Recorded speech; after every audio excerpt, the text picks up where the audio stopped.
es muy importante poder caracterizar el sentido socioeconómico y político también de este anuncio que el presidente Chávez nos formulaba ayer, y además el lineamiento, que tiene que ver con entender de que a ciencia cierta las condiciones de vida de los venezolanos están mejorando. Estas gráficas hablan por sí solas. Las tenemos ahí en la cámara, ¿sí?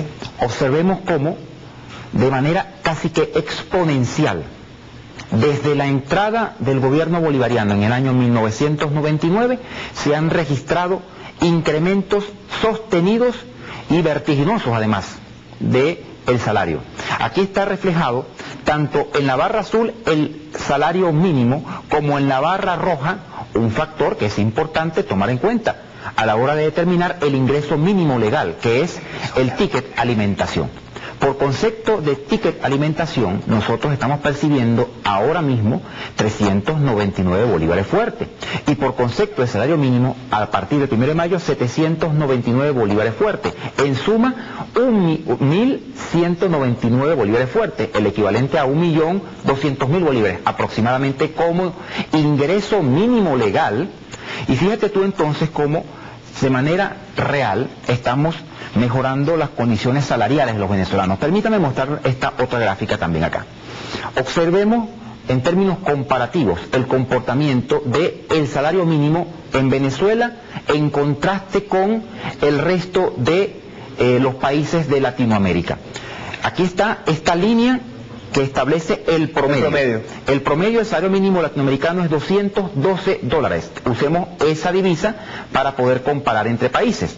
Luego Venezuela, ahora fíjense ustedes, con $372 de ingreso, está percibiendo el mayor ingreso de salario ¿Quiénes nos mínimo. siguen, ministro? Que la gente de pronto en la... Argentina, 300... Vamos a ver a la gráfica otra vez, por favor. $310. En la franja roja.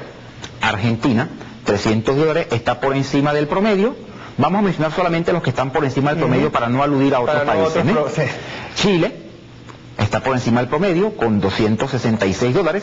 Recuerdo la referencia, 372 Venezuela, 310 Argentina, 266 Chile, Brasil 248, Colombia 229. Nosotros, por ejemplo, tenemos más de $140 por encima de Colombia. Ahí está incluido el cestatique. Esto es el puro... No es solamente el salario mínimo, ahora vamos a verlo con el cestatique, pero permíteme, yo voy a tapar este nombre de este país, el último que está aquí comparado, que tiene un ingreso de $78 solamente el salario mínimo, muy por debajo del promedio, que es 212.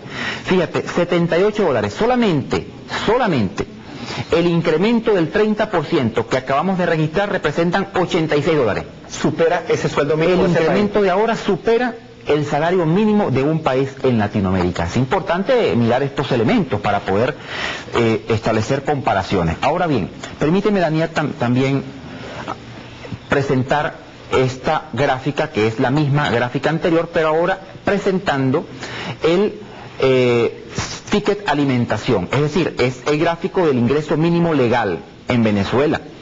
Esto nos lleva a que el ingreso mínimo es de $558, es decir, $186 constituyen el monto que el gobierno bolivariano sufraga a los trabajadores y las trabajadoras por concepto del ticket alimentación. En ese gráfico no debería estar incluido esa modalidad de ticket alimentación para los otros países, porque también aumentarían, o no existe esa modalidad. El tema es verificar que otros países tienen esta modalidad.